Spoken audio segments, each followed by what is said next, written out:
जय हिंद दोस्तों। तो आज की वीडियो में हम लोग आंसर की देखने वाले हैं, जो कि आपके बिहार बोर्ड 10th एग्ज़ाम के सेंटअप का एग्ज़ाम हुआ है। उसी का हम लोग साइंस का जो सेंटअप का एग्ज़ाम हुआ है उसी को हम लोग आज देखने वाले हैं। कौन कौन सा प्रश्न आया था और उसका सही उत्तर क्या होगा, ठीक है। तो चलिए हम लोग बिना देरी के वीडियो को स्टार्ट करते हैं। पहला प्रश्न आपके सामने दिया गया है। पहला प्रश्न में लिखा गया है, किसी प्रकाश स्रोत के सामने एक गेंद को रखने पर उसकी छाया कैसी बनती है? गोल बनेगी, चौकोर बनेगी या त्रिभुज के आकार का बनेगा। यदि हम लोग प्रकाश के सामने कोई गोलाकार वस्तु को रख देंगे तो उसका जो छाया होता है, जो हम लोग अपने देहाती भाषा में परछाई कहते हैं, कैसा बनेगा? तो इसका उत्तर तो आपको पता होगा। मुझे पूरा आशा है कि आप लोग बना दिए होंगे। कैसा होगा?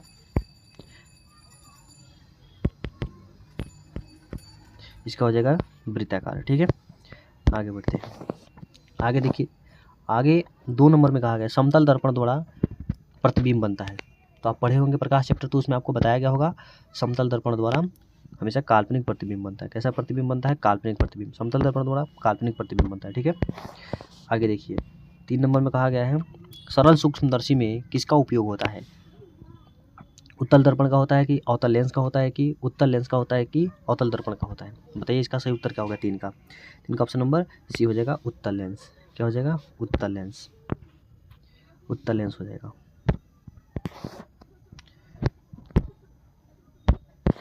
आगे देखिए 4 नंबर में कहा गया है, 4 नंबर में पूछा गया आपसे, एक उत्तल लेंस की क्षमता 1 डायोप्टर है तो उस लेंस की फोकस दूरी क्या होगी? लेंस की क्षमता का सूत्र होता है P बराबर 1/f। P बराबर 1/f, ये होता है मीटर में, ठीक है। P बराबर 1/f होता है मीटर में। अगर सेंटीमीटर में करेंगे तो ऊपर 100 आ जाएगा, ठीक है। ऊपर 100 आ जाएगा तो ये हो जाएगा, ठीक, सेंटीमीटर में हो जाएगा। किस में हो जाएगा? सेंटीमीटर में।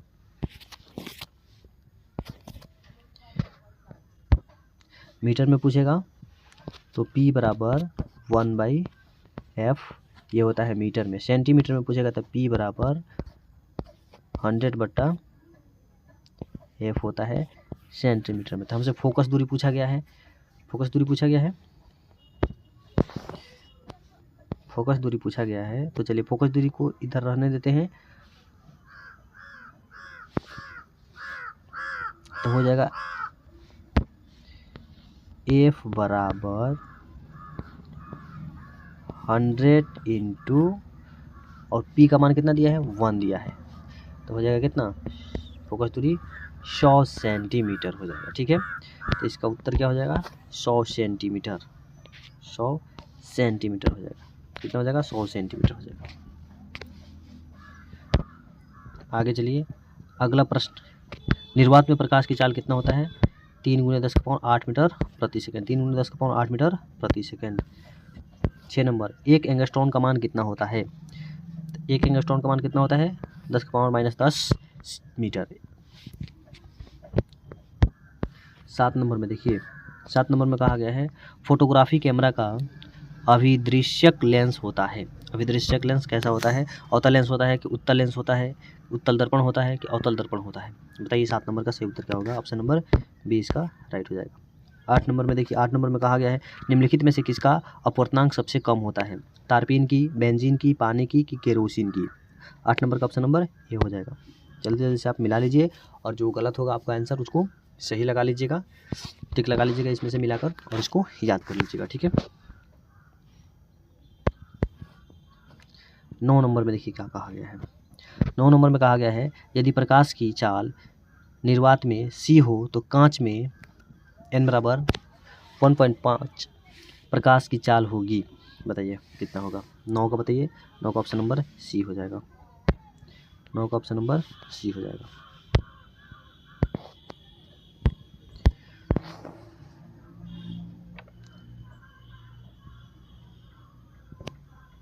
5 नंबर इसको हम लोग देखें लो। आइए 10 नंबर से देखते हैं। यदि जल एवं कांच के निर्वात के सापेक्ष अपवर्तनांक क्रमशः 4/3 तथा 3/2 हो तो कांच का जल के सापेक्ष अपवर्तनांक कितना होगा।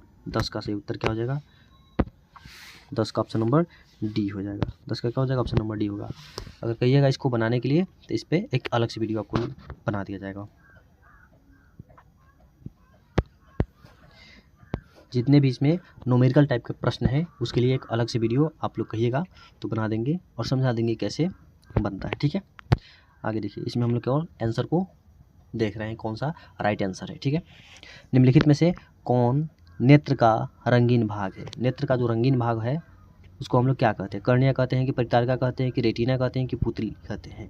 11 का बताइए, 11 का ऑप्शन नंबर बी हो जाएगा, परितारिका। 11 का बी हो जाएगा।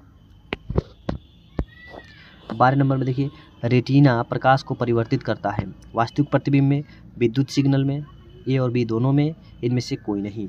12 का सही उत्तर क्या हो जाएगा, ऑप्शन नंबर बी हो जाएगा, विद्युत सिग्नल में परिवर्तित कर देता है। पेशियों के शीतलन होने पर अभिनेत्र लेंस की फोकस दूरी लगभग कितनी होती है। 2.5 सेंटीमीटर, 2.7 सेंटीमीटर, 3.5 सेंटीमीटर, 4.2 सेंटीमीटर। बताइए 13 का सही उत्तर क्या हो जाएगा, ऑप्शन नंबर ए हो जाएगा। 13 का ऑप्शन नंबर ए हो जाएगा, 2.5 सेंटीमीटर।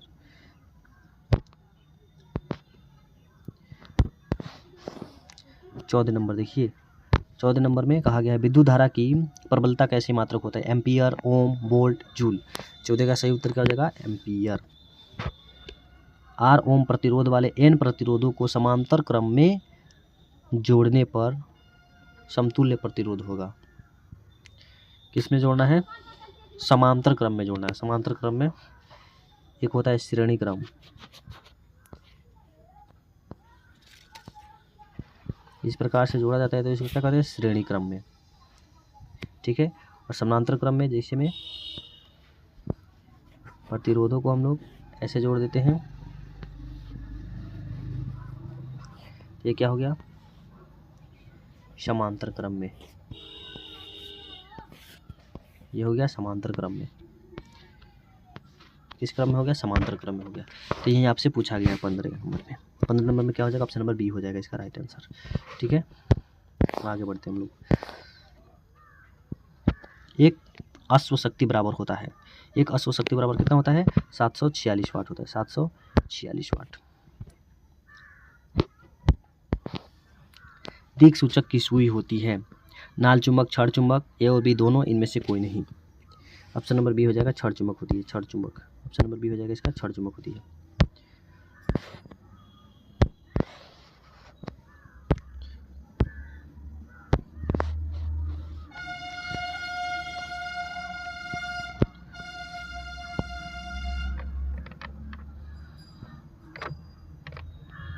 उन्नीस नंबर देखिए, चुंबकीय क्षेत्र रेखाएं होती है। चुंबकीय क्षेत्र रेखाएं कैसी होती है, बंद वक्र होती है, त्रिभुजाकार होती है, खुला वक्र होता है कि आयताकार होता है। बताइए इसका सही उत्तर क्या हो जाएगा, 19 का। 19 का सही उत्तर क्या हो जाएगा, ऑप्शन नंबर ए हो जाएगा, बंद वक्र होती है। चुंबकीय क्षेत्र रेखाएं, मान लीजिए ये चुंबकीय हो गया NS। अब यहाँ से कुछ क्षेत्र रेखाएं ऐसे निकलती है, नीचे से भी ऐसे निकलती है, इसी को हम लोग क्या कहते हैं, चुंबकीय क्षेत्र रेखाएं। कैसी होती है, वक्र होती है।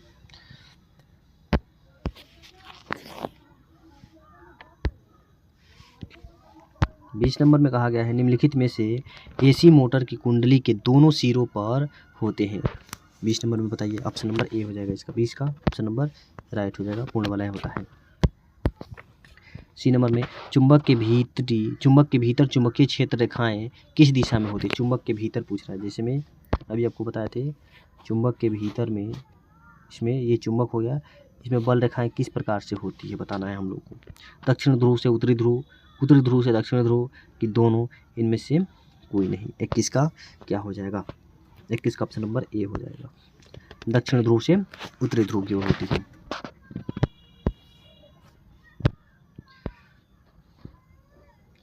22 नंबर, चुंबकीय क्षेत्र रेखाएं होती है, एक दूसरे को प्रतिच्छेद नहीं करती है, एक दूसरे को प्रतिच्छेद करती है, कभी प्रतिच्छेद करती है कभी नहीं करती है।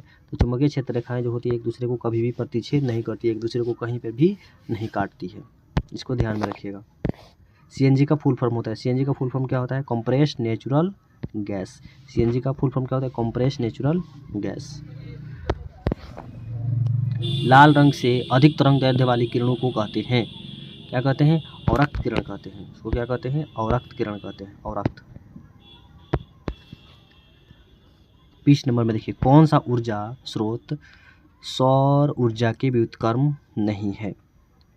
बताइए इसका क्या हो जाएगा? ऊर्जा के व्युत्क्रम नहीं है। नाभिकीय ऊर्जा। क्या हो जाएगा? नाभिकीय ऊर्जा। 26 नंबर का देखिए,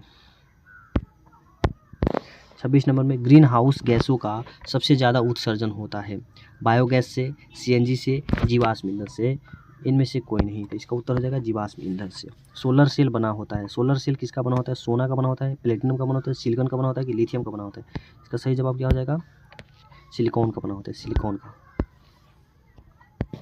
निम्नलिखित में से कौन धोबिया सोडा का अणुसूत्र है? Na2CO3 2H2O, Na2CO3 5H2O, Na2CO3 7H2O, Na2CO3 10H2O। तो यही हो जाएगा इसका सही जवाब। 29 नंबर, निम्नलिखित में से कौन संयोजी अभिक्रिया है? निम्नलिखित में से कौन संयोजी अभिक्रिया? संयोजी अभिक्रिया किसे कहते हैं?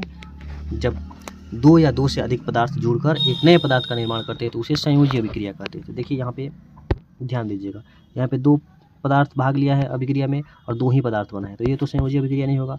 यहाँ पे दो पदार्थ लिया है और एक पदार्थ बन गया है, तो ये हो सकता है। ठीक है, यहाँ पे एक पदार्थ है और टूट कर दो में बन गया, तो इसको तो विभोजन कहेंगे। तो इसका राइट जवाब क्या हो जाएगा? ऑप्शन नंबर बी हो जाएगा।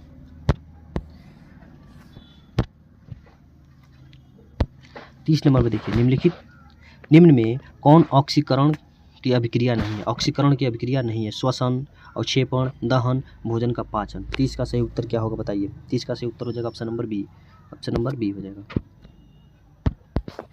31 का, साग सब्जी का विघटन होकर कंपोस्ट बनना किस अभिक्रिया का उदाहरण है? साग सब्जी का विघटित होकर मतलब सड़गल कर खाद बन जाना किस प्रकार की अभिक्रिया है? उभयधर्मी अभिक्रिया है कि ऊष्माक्षेपी अभिक्रिया है, प्रतिस्थापन अभिक्रिया है कि ऊष्मा शोषी अभिक्रिया है? 31 ऑप्शन नंबर बी हो जाएगा। Option number B.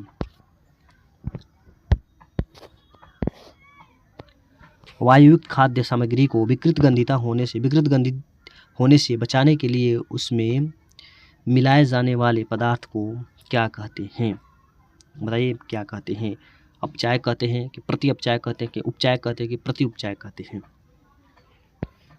32 नंबर का सही जवाब बताइए। 32 नंबर का सही जवाब डी हो जाएगा। 32 नंबर का सही जवाब डी हो जाएगा। 33 में विरंजक चूर्ण का रासायनिक सूत्र क्या है? विरंजक चूर्ण का रासायनिक सूत्र क्या है? CaCl2, CaOCl2, CaOCl, CaO। बताइए सही जवाब क्या होगा? 33 का ऑप्शन नंबर बी एकदम राइट हो जाएगा।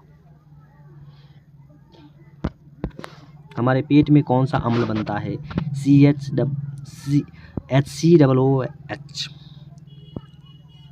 H2CO4, HCl, उसके बाद में है HNO3। तो इसका सही जवाब क्या हो जाएगा? Option number C.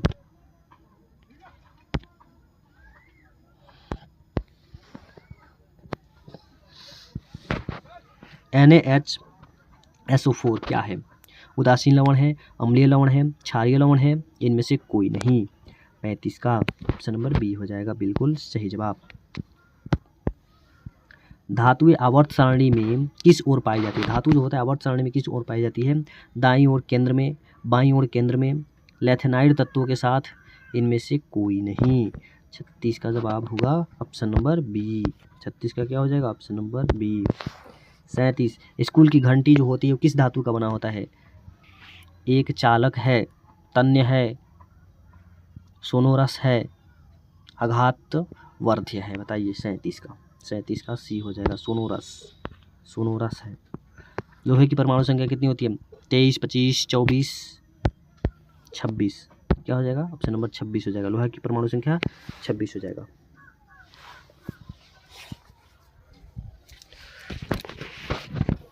अगला हम लोग देखते हैं, टाइटेनियम, क्रोमियम, मैग्नीज तथा जिरकोनियम धातु को क्या कहा जाता है? इसको क्या कहा जाता है? प्राचीनतम धातु कहा जाता है कि महत्वपूर्ण धातु कहा जाता है कि सामरिक धातु कहा जाता है। ऑप्शन नंबर सी इसका सही जवाब हो जाएगा, सामरिक धातु कहा जाता है। शुद्ध सोना कितने कैरेट का होता है? तो आंख मूंद के आप मारिएगा, 24 कैरेट का होता है। कितने कैरेट का होता है? 24 कैरेट का। शुद्ध सोना 24 कैरेट का। और हम लोग गहना जो बनाते हैं वो 22 कैरेट का या 18 कैरेट का रहता है। एल्केन का सामान्य सूत्र होता है CnH2n+2। एल्केन का सामान्य सूत्र क्या होता है? CnH2n+2 एल्केन का होता है। 42 का, निम्न में कौन सी गैस धातुओं को जोड़ने में प्रयुक्त होती है? Ethyne, ethane, methane, ethylene. बताइए इसका क्या हो जाएगा? एथाइन हो जाएगा। एथाइन बिल्कुल सही जवाब है। उच्च वासा अम्लों के सोडियम लवण को कहते हैं? प्लास्टिक कहते हैं कि रबड़ कहते हैं कि अपमार्जक कहते हैं कि साबुन कहते हैं? तो इसका सही जवाब हो जाएगा साबुन। सिरका में निम्नलिखित में से कौन सा अम्ल पाया जाता है? एसिटिक अम्ल, हाइड्रोक्लोरिक अम्ल, फार्मिक अम्ल, सल्फ्यूरिक अम्ल। इसका सही जवाब क्या होगा? एसिटिक अम्ल। 44 का एसिटिक अम्ल हो जाएगा। 45 में CH3O C2H5 का उपयुक्त नाम क्या है? Methoxy, ethane, propane, methoxy methane, ethyl methyl ether. बताइए क्या होगा? 45 का। 45 का सही जवाब option number A. Option number A हो जाएगा। 46 नंबर देखिए, मेंडलीव के तत्वों का वर्गीकरण का आधार क्या था? परमाणु त्रिज्या था कि परमाणु घनत्व था, परमाणु द्रव्यमान था कि परमाणु संख्या था? बताइए 46 का। 46 का ऑप्शन नंबर सी हो जाएगा, परमाणु द्रव्यमान था। परमाणु द्रव्यमान क्या था? परमाणु द्रव्यमान था। 47 नंबर, आवर्त सारणी के प्रथम वर्ग के सदस्य कौन है? मिश्र धातु है, अम्लीय धातु है, क्षार धातु है, अक्रिय गैस है? 47 का बताइए क्या हो जाएगा? क्षार धातु है, क्षार धातु। ओजोन के एक अणु में ऑक्सीजन के कितने परमाणु होते हैं? तो 3 होते हैं। कितने होते हैं? 3 होते हैं। 3 होते हैं। 48 हो गया। 49 देखते हैं। 49 में कहा गया है, आवर्त सारणी के प्रत्येक आवर्त का अंतिम सदस्य होता है। अंतिम सदस्य कौन होता है? हाइड्रोजन, उपधातु, धातु, अक्रिय गैस। तो क्या होता है? अक्रिय गैस होता है। 50 नंबर में फ्लोरीन की परमाणु संख्या 9, 13, 19, 29। फ्लोरीन की परमाणु संख्या कितनी है? 9। फ्लोरीन की परमाणु संख्या कितनी है? 9 है। निम्न में से कौन वन संपदा का उदाहरण है? जल, लकड़ी, मिट्टी, इनमें से कोई नहीं। बताइए कौन का क्या हो जाएगा? ऑप्शन नंबर बी हो जाएगा, लकड़ी। वन संपदा, वन से हम लोग को मिलता है लकड़ी। ग्लोबल वार्मिंग के लिए कौन सी गैस उत्तरदायी है? N2, HN3, O2, CO2। Global warming के लिए कौन उत्तरदायी है? CO2 होगा, कार्बन डाइऑक्साइड। 52 का क्या हो जाएगा? Carbon dioxide.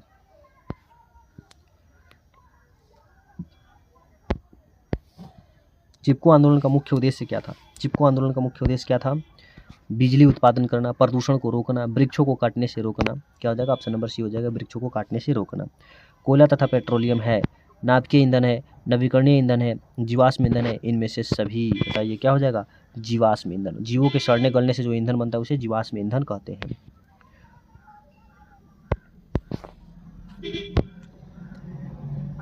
55 नंबर देखिए, 55 नंबर, ऊर्जा का गैर पारंपरिक स्रोत है। गैर पारंपरिक स्रोत का मतलब होता है जो हमारे पूर्वज होते हैं वो इन का उपयोग नहीं किए रहते। जैसे कोयला, इसका उपयोग तो बहुत पुराने समय से होता आ रहा है। विद्युत ऊर्जा, पेट्रोलियम, ये सब पहले से उपयोग होता आ रहा है, लेकिन पवन ऊर्जा जो है वो हाल फिलहाल में स्टार्ट हुआ है। तो ये क्या हो जाएगा? गैर पारंपरिक स्रोत हो जाएगा। ग्लूकोज के एक अणु में ऑक्सीजन के कितने परमाणु होते हैं? ग्लूकोज का सूत्र क्या होता है? C6H12O6। तो 6 होता है। कितना होता है? 6। C6H12O6 होता है, तो 6 हो जाएगा। 56 का ऑप्शन नंबर सी। 56 का ऑप्शन नंबर सी हो जाएगा।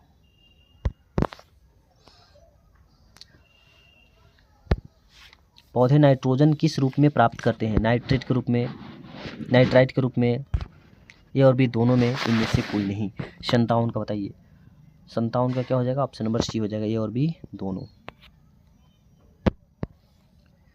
58, जठरस की अम्लीयता किसके कारण होती है? पेप्सिनोजेन के कारण, श्लेष्मा के कारण, हाइड्रोक्लोरिक अम्ल के कारण, इनमें से कोई नहीं। बताइए। ऑप्शन नंबर सी होना चाहिए इसका राइट। 58 का सही है, ऑप्शन नंबर सी राइट है। 59 नंबर देखिए, मृतजीवी पोषक में मृतजीवी पोषण में भोजन का पाचन कहाँ होता है? कोशिका में, कोशिका के बाहर, पाचन तंत्र में, इनमें से सभी। बताइए 59 का क्या हो जाएगा? 59 का बी हो जाएगा। 59 का बी। आगे बढ़ते हैं हम लोग। मछली का श्वसन अंग है फेफड़ा, त्वचा, ट्रेकिया, गिल्स। क्या हो जाएगा? ऑप्शन नंबर डी हो जाएगा इसका। 61 का देखिए, किण्वन के फलस्वरूप कितने एटीपी का निर्माण होता है? किण्वन के फलस्वरूप कितने एटीपी का निर्माण होता है? तो 2 एटीपी का निर्माण होता है। कितने एटीपी का निर्माण होता है? 2। ऑक्सीजन का वाहक कौन करता है? लसिका, आरबीसी, डब्ल्यूबीसी, इनमें से कोई नहीं। ऑक्सीजन का वाहक शरीर में कौन करता है? तो आपको पता होगा हीमोग्लोबिन जो होता है ऑक्सीजन का वाहन करता है। तो हीमोग्लोबिन कहाँ पाया जाता है? आरबीसी में पाया जाता है। किस में पाया जाता है? तो इसका आंसर हो जाएगा आरबीसी। ठीक है, आगे चलिए हम लोग देखते हैं। सरीसृप के हृदय में होते हैं 2 आलिंद 2 निलय, 1 आलिंद 1 निलय, 2 आलिंद 1 निलय, 1 आलिंद एवं 2 निलय। बताइए 63 का क्या हो जाएगा? 63 का ऑप्शन नंबर सी हो जाएगा। 63 का ऑप्शन नंबर सी हो जाएगा। 63 का ऑप्शन नंबर सी हो जाएगा। किस जीव में हीमोग्लोबिन नहीं पाया जाता है? मनुष्य में, पक्षी में, मक्खी में, इनमें से कोई नहीं। बताइए किस में हीमोग्लोबिन नहीं पाया जाता? जिसमें हीमोग्लोबिन नहीं पाया जाएगा उसका खून क्या होगा? लाल नहीं होगा। तो बताइए इसमें किसका खून लाल नहीं रहता है? 64 का ऑप्शन नंबर सी हो जाएगा मक्खी। मक्खी में हीमोग्लोबिन नहीं पाया जाता है।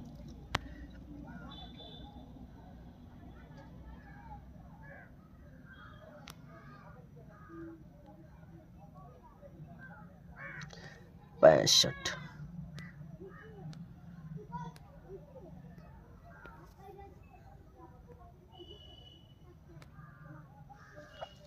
एक स्वस्थ मनुष्य का रक्तचाप होता है 140/60, 120/80, 200/60, 160। बताइए क्या हो जाएगा? ऑप्शन नंबर बी इसका राइट हो जाएगा। पौधों में टेनिन नामक पदार्थ कहाँ संचित रहता है? छाल में, पत्ता में, जड़ में, इनमें से कोई नहीं। बताइए कहाँ रहता है? 66 का सही जवाब बताइए। 66 का ऑप्शन नंबर ए हो जाएगा। 66 का ऑप्शन नंबर ए छाल में हो जाएगा। 67 गुर्दे में उत्पादित मूत्र अस्थायी रूप से संग्रहित होता है। मूत्र मार्ग में, वृक्काणु में, मूत्राशय में, मूत्रवाहिनी में। 67 का बताइए। 67 का ऑप्शन नंबर सी हो जाएगा मूत्राशय में। 68 नंबर अमोनिया का यूरिया में परिवर्तित कहाँ होता है? ब्रिक में होता है कि प्लीहा में होता है कि यकृत में होता है कि आमाशय में होता है? 68 का बताइए। 68 का सही जवाब ऑप्शन नंबर सी हो जाएगा यकृत में। यकृत में मेरुरज्जु निकलता है। मेरुरज्जु निकलता है मेडुला से, पॉन्स से, सेरिबेलम से, सेरिब्रम से। बताइए क्या होगा इसका सही जवाब? ऑप्शन नंबर ए हो जाएगा मेडुला से निकलता है। मेरुरज्जु कहाँ से निकलता है? मेडुला से निकलता है। मेडुला से निकलता है। 70 का देखिए, किस हार्मोन की मदद से बड़े आकार के फल एवं फूल उगाए जाते हैं? ऑक्सीन, जिब्रेलिन्स, साइटोकाइनिन, इनमें से कोई नहीं। 70 का बताइए क्या हो जाएगा? ऑप्शन नंबर बी हो जाएगा जिब्रेलिन। जिब्रेलिन। 71 में निम्न में से कौन आपातकाल का हार्मोन कहा जाता है? आपातकाल का हार्मोन कहा जाता है कौन? एस्ट्रोजन, पाराथोर्मोन, कैल्शिटोनिन, एड्रीनैलिन। क्या हो जाएगा? ऑप्शन नंबर डी हो जाएगा इसका एड्रीनैलिन। एड्रीनैलिन को क्या कहते हैं? आपातकाल का हार्मोन या लड़ू हार्मोन भी कहते हैं। 71 नंबर का डी हो जाएगा।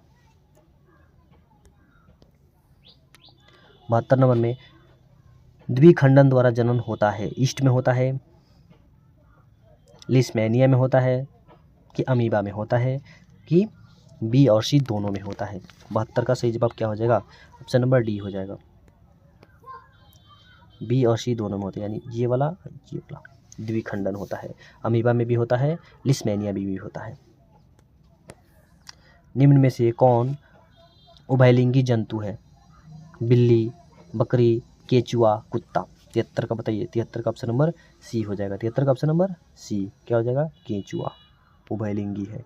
केचुआ क्या है? उभयलिंगी है। निम्न में से कौन मलेरिया परजीवी है? प्रोटोजोआ, प्लाज्मोडियम, लिस्मेनिया, इनमें से कोई नहीं।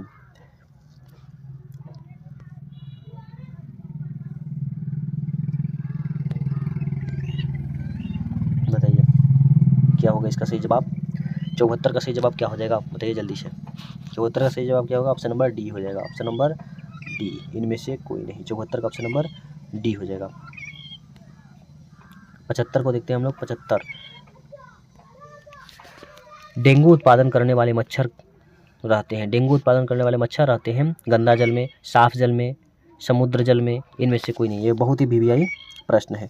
75 का क्या हो जाएगा? ऑप्शन नंबर बी, साफ जल में होते हैं। साफ जल में बहुत से बच्चे गंदा जल में मार देते हैं, क्योंकि हम लोग देखते हैं कि मच्छर जो होते हैं वो कहाँ उत्पन्न होते हैं? गंदे जल में होते हैं। तो इसको देखकर आपको नहीं मानना है, साफ जल में। डेंगू उत्पादन करने वाले मच्छर होते हैं साफ जल में होते हैं। ठीक है, ये बिल्कुल राइट जवाब है। कीड़ों के पंख और चमगादड़ के पंख किस तरह के अंग है? अवशेषी अंग है कि समवृत्ति अंग है कि समजात अंग है कि इनमें से कोई नहीं? 76 का बताइए। 76 का क्या हो जाएगा? ऑप्शन नंबर बी हो जाएगा, समवृत्ति अंग है। कैसा अंग है? समवृत्ति अंग, समवृत्ति अंग। मेंडल ने अपने प्रयोग के लिए कितने विकल्प लक्षणों का अध्ययन किया था? 3, 6, 7, 14। बताइए 77 का। 77 का ऑप्शन नंबर सी, 77 का ऑप्शन नंबर सी हो जाएगा।